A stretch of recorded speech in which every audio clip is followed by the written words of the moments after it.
Welcome, everybody. Hello. This is our first episode of the Geekvalve Podcast section of Geekvalve. Uh-oh. We don't have a name for it, though, unfortunately. We're debating on names that we don't agree on. Yeah. Geekvalve. So we're just going to go with Geekvalve. It's Geekvalve. It works best for me. Yeah, it works. So in this podcast, we are going to just kind of talk about different topics, things that are going on nowadays. Probably, World. not probably, there will be a heavy focus on technology and gaming. Yes. And we're going to get spun Multitudes. off into side topics, probably extensively. Because more often than not, I'll be drinking alcohol. Yep. I'm going to be drinking some coffee. Lame. So, let's start off this episode with, let's just go right into some synthetic chameleon skin. Synthetic chameleon skin. So this article Tell me a story. came out today. Because this week, I believe it was this week, scientists figured out how chameleons' color changing works. I don't know if you've heard about that. Mm-hmm. I have not. I assumed it was just magic. No, before they thought it was, what's the chemical called? They excrete a chemical and it basically changes the color of the pigments. But what they found out, it is like thousands. I'm gonna get this wrong.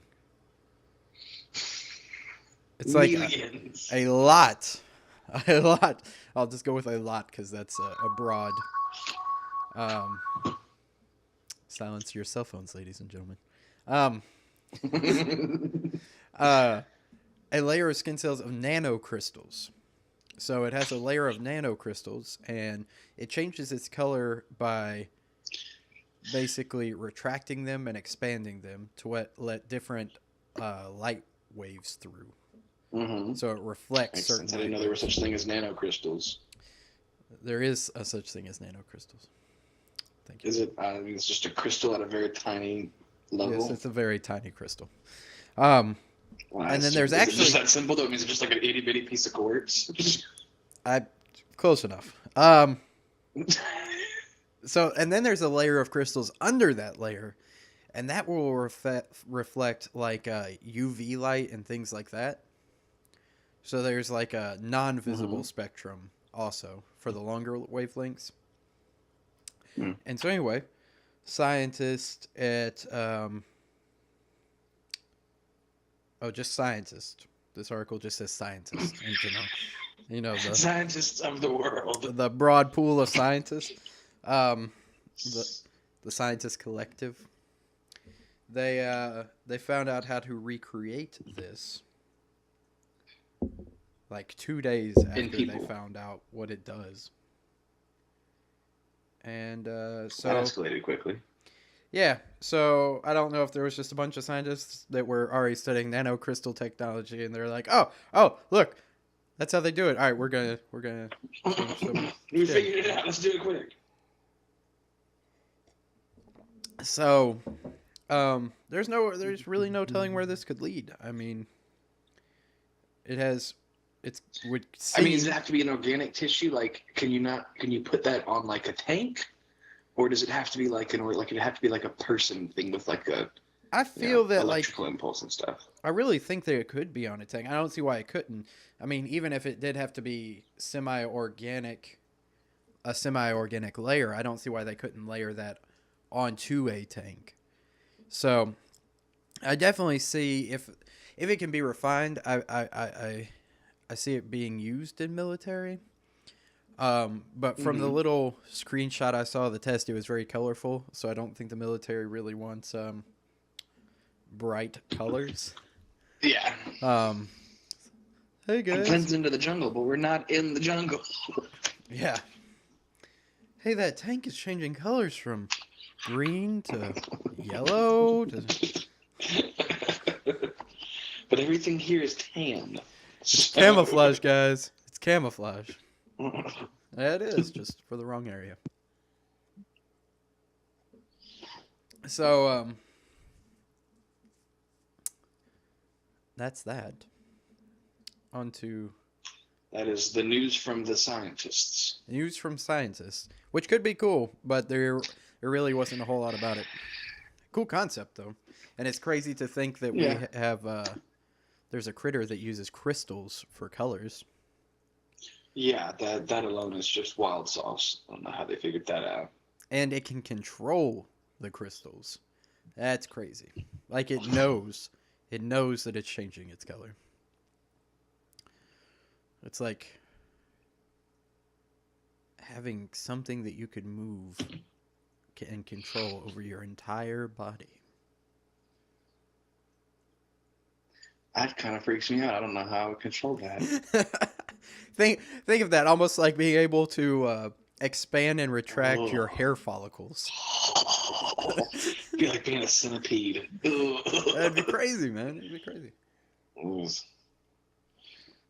So, well, in other news that doesn't involve creepy crawlies, Morgan died.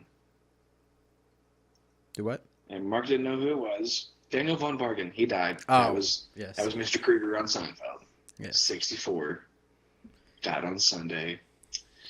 And they haven't released any information to how he died. But as sad as it is to say, I'm looking at a picture of him, and it looks like he might have maybe done some drugs that he shouldn't have done. I don't think he was sick. I may be wrong. Maybe he was sick, but he was 64. That seems like a pretty young age to die. Well, I mean, this week we also lost Terry Pratchett, who was only 66. God, yeah, we did lose Terry Pratchett. But he had Alzheimer's. We knew what he was sick from. Yeah, he had issues. We're losing all these good people. And I mean, it was a week ago, 2 weeks ago that we lost Leonard Nimoy. Yeah. I mean, we're losing some very important people. The only people that matter to me in life, really. To be quite honest. Except for Leonard Nimoy, because you didn't watch Star Trek. I absolutely did watch Star Trek. The originals? The originals. I watched it with William Shatner all the way up to Jean-Luc Picard. I watched that Archer one with Captain Archer. That was a good one. The newest ones. See, I just watched... Back in the day, I watched Deep Space Nine. I don't remember much from it because I was a young lad. But fairly recently, we watched the old ones, and they are amazing. Amazing is a strong word to use, but they're good. They're amazing. They're a little dated. I'll give you that. They are, but why don't you hold up and show everybody what you're drinking there? Why don't you let people know? Well, I'm not sponsored by them. I'm drinking from my hillbilly moonshine jug of nondescript wine. There you go. Oh, you can see the reflection of a building in the background. Yeah. Through the bottle. So. Oh, the one that's over there. Oh, yeah. Oh, look at that. That's a lovely building. Oh.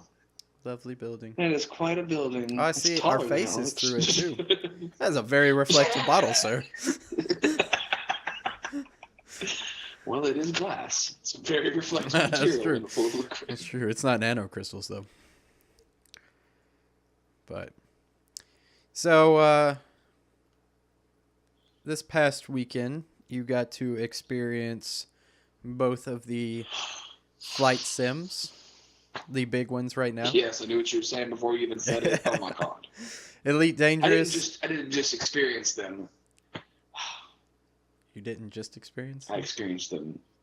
I experienced them with a series of controls that were just unparalleled in any other. It was. I couldn't imagine playing the game with anything but those weighted controls that you have, and it was just amazing. Yeah. So, for those of you who haven't figured it out, which probably you wouldn't, because it's not really being very descriptive.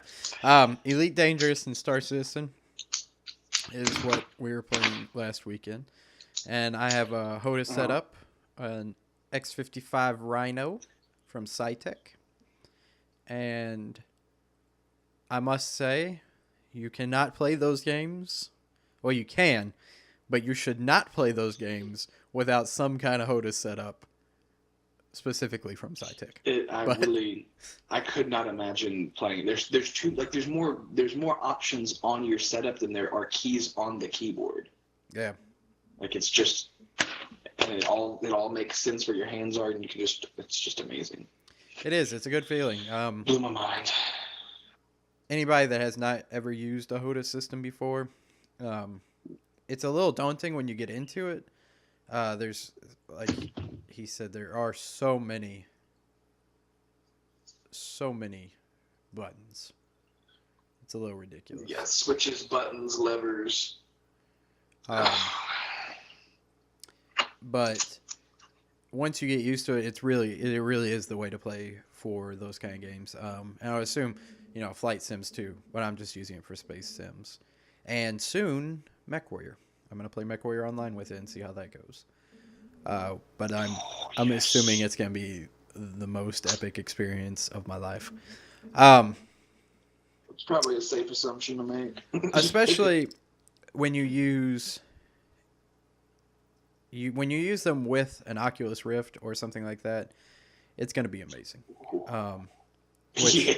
Which my Rift, it doesn't look good with those games. It's not built for the first generation Rift. I need to get the second gen. But it's going to be amazing. It's going to be a game changer. But I will say for HOTAS systems, the price is pretty high for somebody that just wants to play around with it. Yeah. It's definitely not for everybody. And there's a lot of crap out there, actually. There's a lot of apparently bad systems that you pay a lot of money for, and they're just not good. But let's get into more specifics with Elite Dangerous and Star Citizen. So, you played both. I did. And what did you think of each one? Like, give your comparison from an outside user that didn't know anything about the games and just went in, balls to the wall, playing. Which was the one that you raced in through the cityscape, that 3-dimensional city? That was Star Citizen. That was Star Citizen. I liked the gameplay of Star Citizen, but I liked the way the controllers were laid out. Like, I liked the button usage on the Elite Dangerous Merciless Death one. Yes. But the Star Citizen, using the after, like in that in-city turning and stuff where you're using the boosters to like correct your orientation, it's just literally like you're playing first person a scene from Battlestar Galactica. It's ridiculous. It is pretty awesome. The racing is very intense, and you get the sense in the racing. You really get a sense of the speed. When you're just doing dogfighting, you get a sense of speed, but it's definitely nowhere near as intense as the racing because you're flying through hoops and under buildings. So far away. Yeah, it's just crazy. But yeah, definitely, I think, and of course, I can modify the controls for both, but I feel like Elite Dangerous, it was a lot tighter. It felt right when you are flying. Yeah. Star Citizen is very loose because there's no like correctional thrusters. Like you are the correctional thruster. Yeah, you have to turn and then accelerate to change the direction. Yeah, so it's a little intense. Keeps you on your toes a lot more, but it's also a lot harder when you're like trying to attack people in the Arena Commander module, as you experienced a lot of death. A lot of death. It's very difficult because your speed is, since you're not aware of your speed, you're not aware of how badly you have to trail the people you're shooting at. Yeah. There's that serious, and it has a little icon, a little drag symbol that shows you the angle you have to shoot at, but it's still just. And at a point, though, it's such a small little dot icon, and you're trying to hit. I mean, it's a decent sized target, but at distance is a small target. So you're trying to hit the small target with this little tiny dot, and it's a little ridiculous at times. And I mean, I found myself playing so many times where I just completely miss every single thing inside a match because it's just ridiculous. Now I saw some gameplay with some fighter crafts, and it looked a lot easier. You know, we were just using the starter Mustang. Oh, that's right. Yeah, the one that came with it. Yeah. Yeah, I think it's the Mustang Alpha. Still a hell of a lot of fun. It was fun. It was fun. It was cool. Definitely graphically intensive. I'm running on fairly low settings, and it still isn't always happy. But an article came out, and I believe we briefly talked about this the other day, but an article came out that in its full form, Star Citizen may end up being over 100 gigs on your hard drive. So,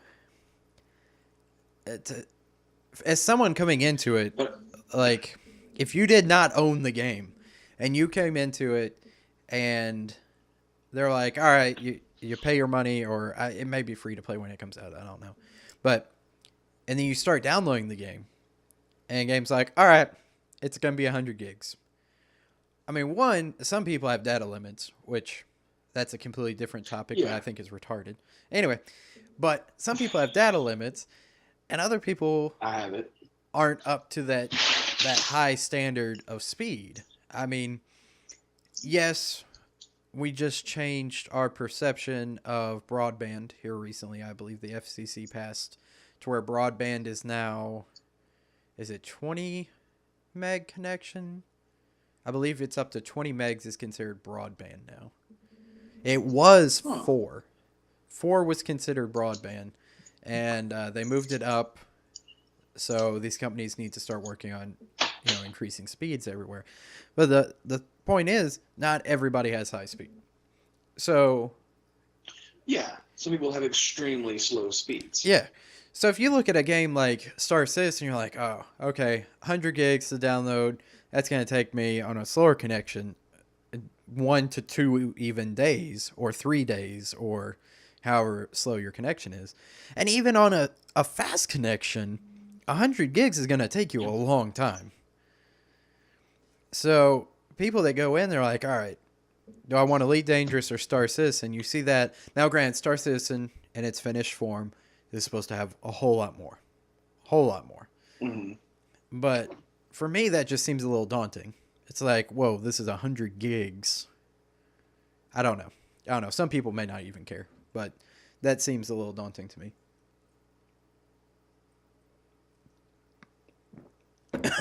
Choking on my coffee. Don't do that. That's dangerous. But back to, I watched a video today on Star Citizen, and they just showed off one of the multi-man ships.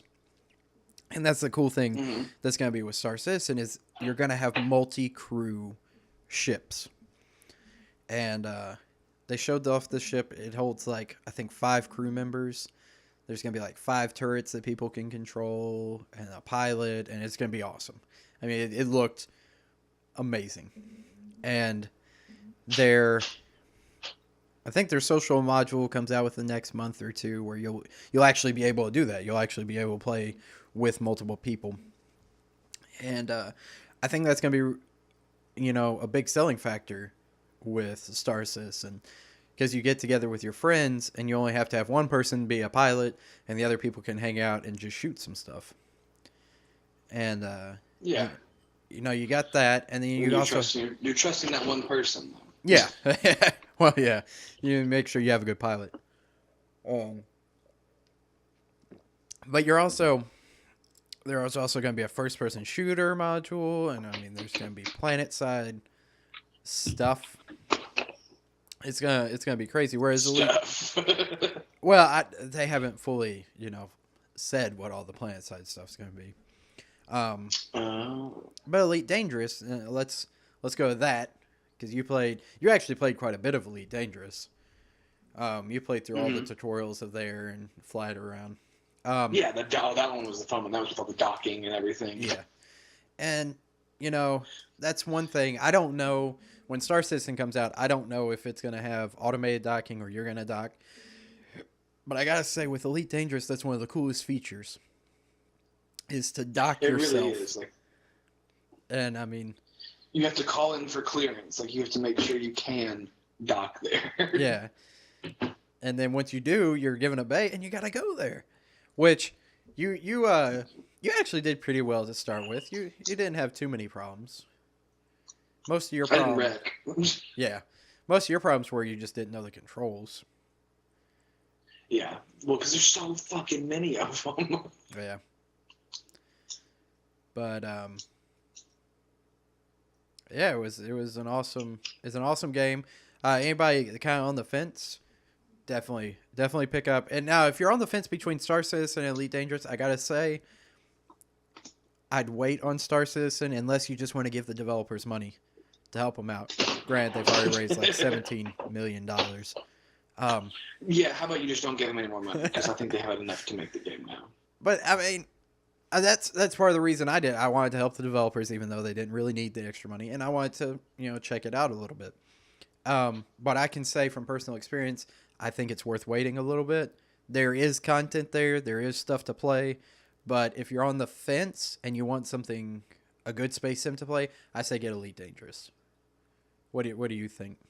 I definitely agree. I think as a space sim, like no matter how done or undone the game is, the fact that you have those tutorials to play through where you can, I mean, you literally had to rotate your ship with the rotation of the docking station to make you. It's just definitely would go with Elite Dangerous. Yeah, definitely. Now, with the warning, with Elite Dangerous, and you didn't see much of this because you didn't do too much interplanetary travel or intersystem or. Yeah. And there is a lot of space where you are flying from system to system. There's a lot of blank space. So get you a buddy, meet up, which is a lot more challenging than it sounds. You have a whole galaxy to explore. Yeah, if people watching, if you haven't looked at either game or you've been on the rocket and haven't heard of at least Star Citizen, go check them out. Go look at videos. I'll post for the YouTube side. I'll post some links to both websites. Link to links. Yeah, I'll post the links. And also I'll post the link to that chameleon story, so you guys can check that out. Why don't we just post it to all the stories? Because I've got another good story coming up. Oh, do you? Do you? Well, I do. I just found a very interesting one. Let's go ahead and talk about that. Well, apparently, according to the Washington Post, this is on March 13th, so I'm guessing that's yesterday, Apple's CEO Tim Cook offered Steve Jobs a life-saving gift, but he refused. So they make the title very vague, but basically, Steve Jobs had pancreatic cancer, and that's what he died of. He needed a liver transplant. And Tim Cook, who Steve Jobs decided was going to take over the company in his place, so he's basically the face of Apple. They had matching, I guess, DNA, so he could donate. And Steve Jobs refused. He just died instead. There's more to this story, but they don't explain in greater detail why Steve Jobs would be like, no, keep your liver. I'll just die. So Steve Jobs wanted to die. I don't know if he wanted to die. I think more he just didn't want to take part of a liver from someone. Or maybe it was particular, like he didn't want to take it from Tim Cook. Because he thought he was a douche, which is what I think. But didn't he leave him in charge? Or did a council choose him? I mean, it's probably more of that. I mean, Steve Jobs had a long history of making decisions, and then a board of directors changed the decisions, so it wouldn't surprise me. Yeah. It's odd. That is odd. I don't know. Yeah. I will say, you know this, but I am not a fan of anything Apple. I detest Apple. But I do think, from a technology standpoint, I think that if he was still around, I don't think things would have gone the way that they have as of late. There would have been two major decisions that wouldn't have been made. They wouldn't have bought Beats by Dre. They wouldn't have lost $1 billion in that. Yeah. Because Steve Jobs had a rule when he was in charge about not buying any third parties. Like he doesn't buy another company. Apple was just Apple. The first time they did that was after he died. Tim Cook purchased Beats by Dre, and they're not doing any better than they were before. No one's buying more Beats by Dre now. And that'd be another story, Beats. We won't get into that right now. But now I do think, I have a feeling that he had, a floor plan for the whole watch thing. Like, yeah, I definitely believe that he had envisioned some kind of watch, a smartwatch. I don't know, because he was really big on minimalism. Like, he was, very particular about, stuff in his, where he did creative work and things like that. Like, he'd have paper on the floor with a lamp. Yeah. And I don't know if for example, I don't know if he'd gotten as much done if he'd had a little smartwatch on his wrist all the time, pinging him for notifications. Like, it would crush his creativity. At the same time, though, he created, we had all these I can't think of what they're called. Just the little MP3 players. There's a name for them, though. Aren't there? MP3 players? iPods and stuff. There we go. iPods. Yeah, he did have iPods. There's still iPods. Yeah, he created all these iPods, though, that were, he had some smaller ones that you could clip on. And, you had all this technology that you could go with you. And then you have your phone, your smartwatch that you can go with you. And all these things to kind of better your life. And I feel like smartwatches are the natural progression of that. I feel like smartwatches do enhance your life. I mean, I have one. I have a Pebble. I'm going to stay with Pebble. That's another topic. But Apple, I do think as a technology, Apple should have gotten into watches. I do think that they should have gotten into watches. The way they did it, I don't think so, personally. I think you should charge $18,000 for a smartwatch. It's kind of ridiculous, guys. Now, their base watch, I'll give it to them. It looks good. It does look good. The screen looks good. The form factor looks good. The UI, I would have to play with. It looks kind of Yankee. Yeah, I'd have to play with it. It doesn't look like it would be functional to me, to be perfectly honest.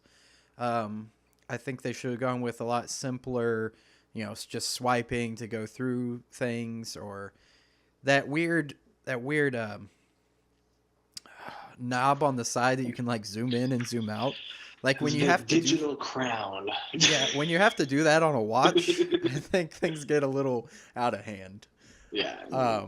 Well, I don't like. I specifically like the Pebble because it's that e-paper, and then the Pebble Time is supposed to come in with the color e-paper. Yeah. But it saves so much. You have a weak battery life on the Pebble, and they've announced for the Apple Watch it's 14 hours. And that's what they're saying. And if you know Apple, every time they say 14 hours, they mean 10 hours. Yeah. Well, no, I truly believe. I think it would be 14 if you didn't touch it and you never got a notification and it wasn't doing anything. Then yes, I think you could get that.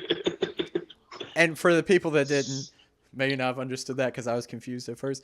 By a week, he literally means 7 days, not weak as in not a strong battery. Oh, yes, it's a weak battery. Like you have a battery that lasts 7 days. But and you can use it all you want, and it lasts 7 days. It does, and I can vouch for that. I've played with mine. I've gotten a lot of notifications. I've had animated watch faces. The animated watch faces will degrade it faster by a day, maybe. So 6 days. Oh no. Yeah, I was gonna say a week worth of battery life that charges within an hour after that. Like, oh wow. I didn't know that. I mean, you really can't beat that. If you want a smart device on your wrist, the Pebble is the best time wise, and I think they got the point of a smartwatch. These other companies and yes. Pebble CEO came out and he was talking about that all these other companies, they want to make a smartphone on your wrist. And Pebble wants to make a watch with smart features. Yes, which makes much more sense. It does. And I personally don't want to be sitting there using my watch as a phone. I don't want to be talking on it. Yeah. I don't want to be, sending a text on it. I don't. Making secret agent phone calls. Yeah, I mean it's a small screen Ooh. on all of them. It's a small screen except maybe Yeah. the Moto 360, but that thing's just large all around. That's as big as the palm of my hand. It's a beautiful screen, though. You have to admit, it is a beautiful scrin. I saw a video where they had navigation running on it, and it was just like a little tiny portion of my OnePlus One on a watch. Yeah. But even that one has the problem of I've heard reports that they had to charge it twice in one day. When you have to charge your watch twice in a day, it becomes pointless. I mean, that's not... It's not a watch anymore. Yeah, that's not practical to me. I don't want something like that. And, the Apple Watch, if you can get a full day's, run out of it, if you can go to work, use it, and come back, and it's still alive, I think they have something. I don't see that happening. I see people, using it for music, using it to play some little games, using it for notification. I see the battery draining a lot quicker. Well, in addition, it's going to drain the iPhone's battery.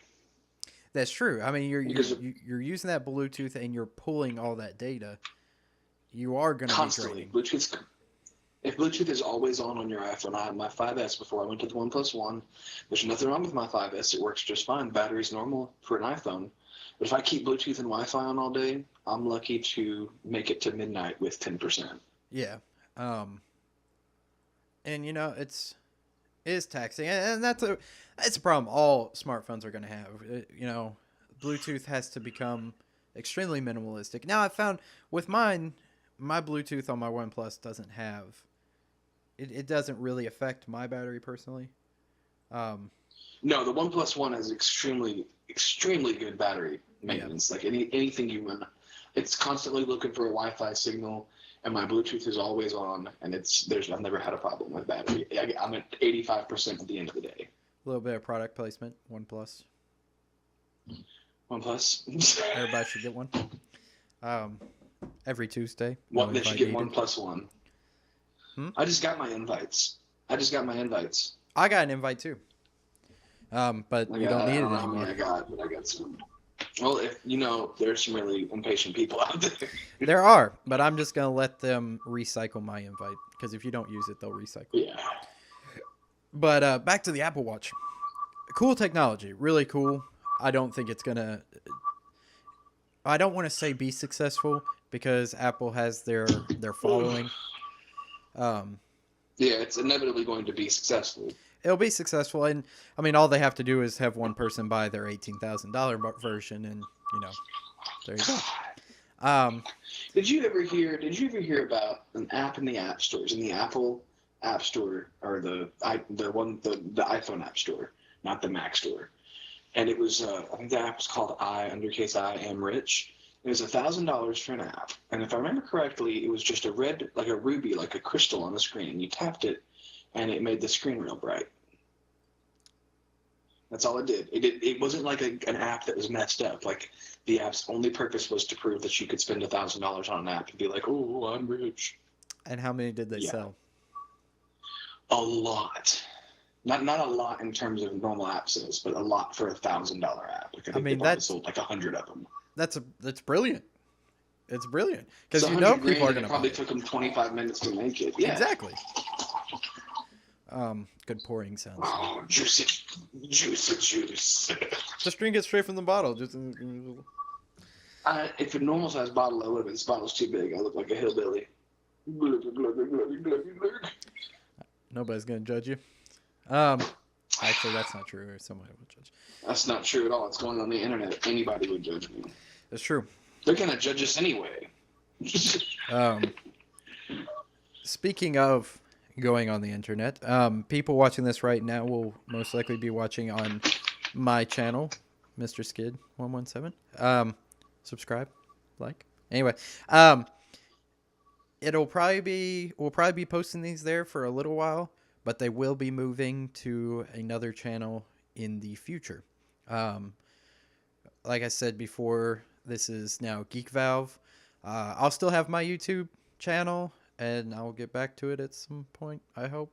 But right now we're doing this. We're Geekvalve. We're bringing it back. We used to be Geekvalve. We did some stuff we won't talk We about. got some videos on YouTube. We won't talk about those. We humped newspaper stands in a downtown metropolitan area. What did I just say? And you're embarrassed about it because you're married and you think, oh, it's a big deal. About that. That was a long time ago. A long time ago. I'd do it tomorrow to make people watch the video. But yeah, we'll have a Geekvalve channel. And you know, it may progress into something else. We don't know what it'll become yet. We're gonna try this out and see if people respond and if they like it. Definitely, if you're watching this and you've gotten this far, you know, like. No. If you've gotten this far, we've got official new fans. That's true. That's true. But you know, comment if you don't like something. If you don't like my my not put up green screen in the background, my junk over there, you know, or his bed. There's not much we can do about that. If you don't like my bed, you can suck a dick.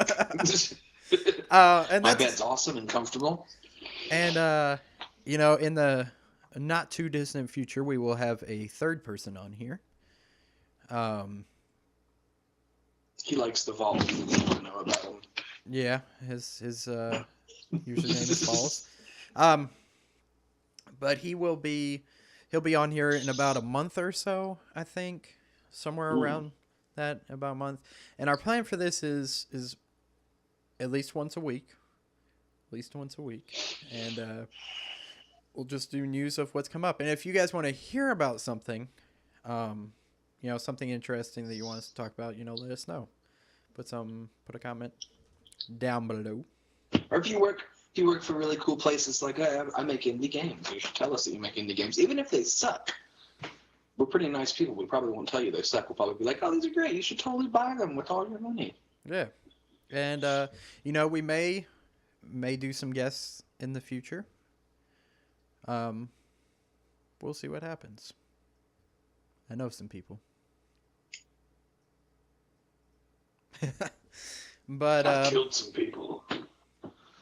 Yeah, so I guess let's move on. I know we had at least one more topic to talk about, and we already briefly mentioned it, was the Pebble Time. So let's talk about that. Yes. It is in the Kickstarter right now. It has become the most successful Kickstarter ever. It is the new Pebble smartwatch, the new one of these, with a color screen. So this was the original e-ink. They're going to have a color e-ink screen, and battery life is still going to be 7 days. So let's talk about that. What's your feeling on now? Now you don't own a smartwatch. You don't own a smart watch. How do you feel about the Pebble Time though? I think it's beautiful. I love it. I like the new form factor they put it in, that kind of Timex looking soft square border around it. And I like the color. I don't like full digital screen smartwatches. I just don't think that serves a good purpose of a smartwatch. Yeah. I think it's supposed to be practical more than, you can make the outside look as good as you want, but the screen itself needs to be minimalistic and needs to be functional. And the Pebble Time is just awesome. I can't wait for it. I'm going to get it. It'll be the first smartwatch I get, because it'll be the first time I've had a phone that would operate a smartwatch, because Apple hasn't released one until recently. And I've been an Apple fan since I was like 17.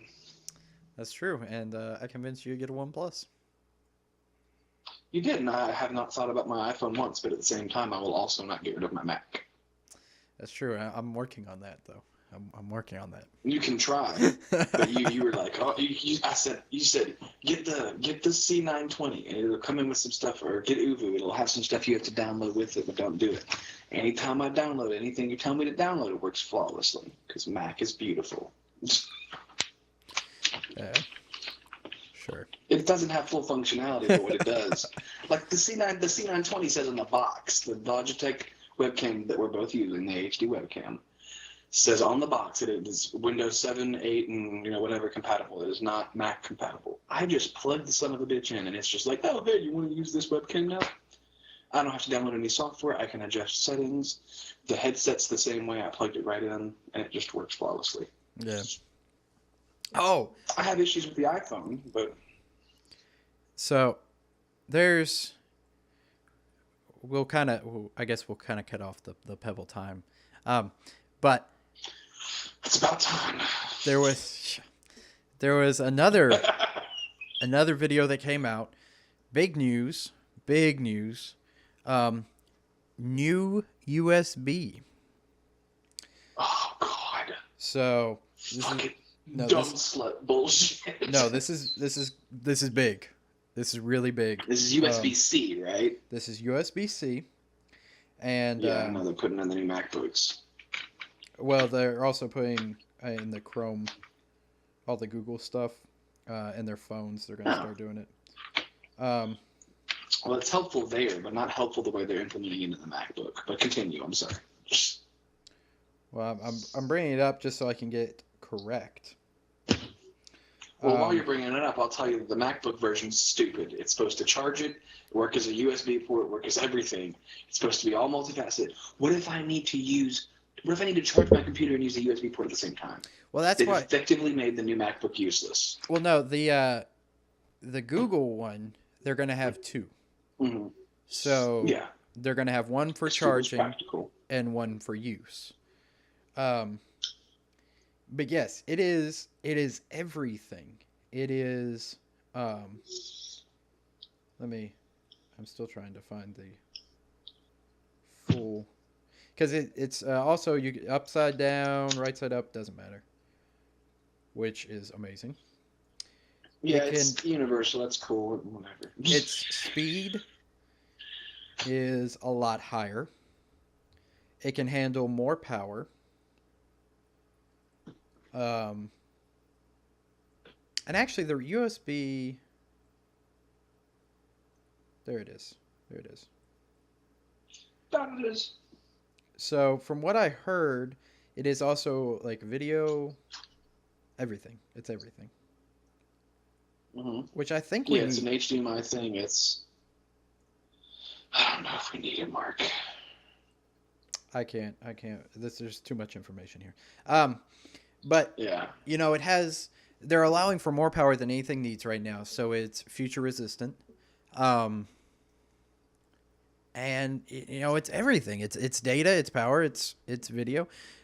I don't see why we wouldn't go this way. I mean, why wouldn't you want to be able to ditch HDMI cables and USB cables and just have one cable? Because all of my stuff uses HDMI and USB and power ports. My stuff, my TV and my Xbox and my laptop and my phone, they don't have USB-C. I have to get all new shit. Well, not necessarily. Welcome this new world of USB-C. You know that they're going to have converters when it first starts. They got to. I mean, but the converters are slowing it down, though. But converters will run at the same speed that you're going now. But as progression, I mean, But then why convert? But you knew we wouldn't be able to stick with USB forever. I mean, this is. I didn't know that. I refuse to believe that. It's a natural progression. I mean, you had, the old style USB, the printer hookup things, big and bulky. And I mean, it's just a natural progression, and I think it's a good progression. I did not expect, I expected higher transfer rate and higher power flow.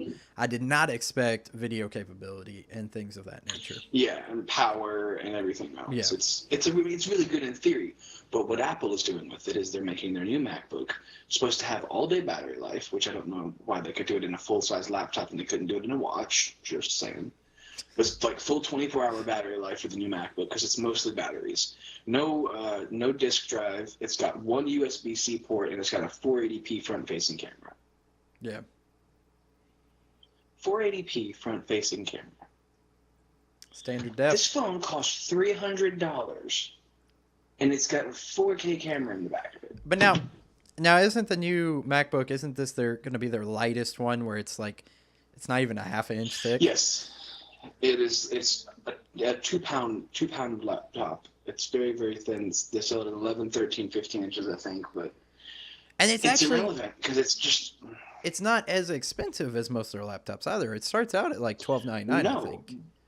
But it's also half as fast as the last model's laptops. That's true. That's true. And I mean, in their defense, though, it's almost impressive that you can fit in that small and still, support what they do.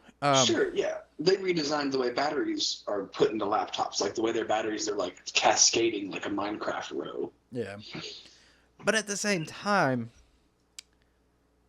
I think I would break it.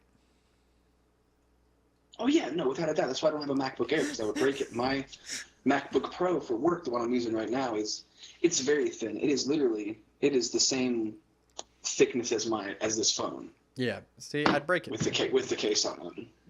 It's unibody, so it's very strong. But if it was any thinner, I would break this bitch. Yep. See, okay. Not thinner is not always better, and Apple should have realized that not with for phones. Apple should have realized that with what was it, the 6 that was bending?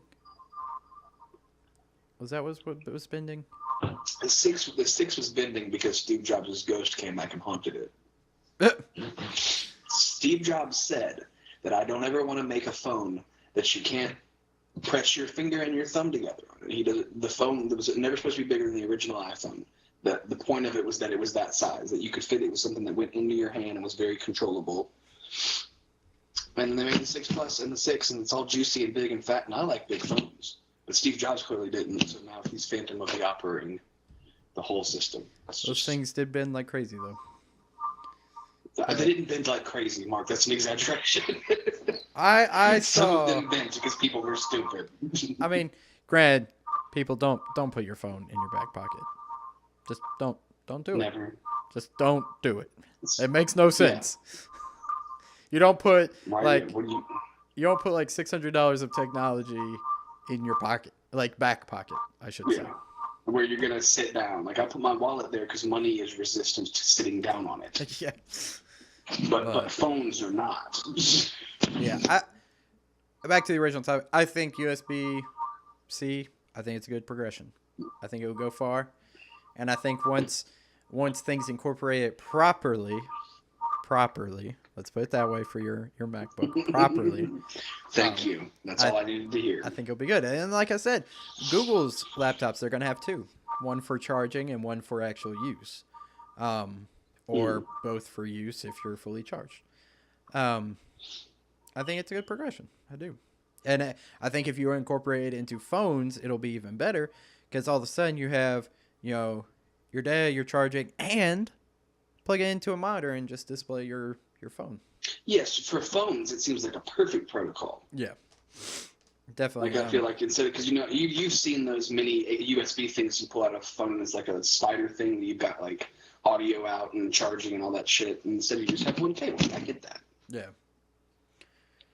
But well, I believe that is all that we have for today. So, Pepper, any final words? I have no final words. I have one final word.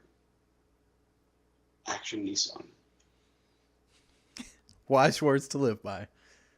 Wise it's words. 2 words actually, but still. Yeah, he can't count apparently. Well, it's an ad. It's at the bottom of our screen. So, I guess that's all we have for today.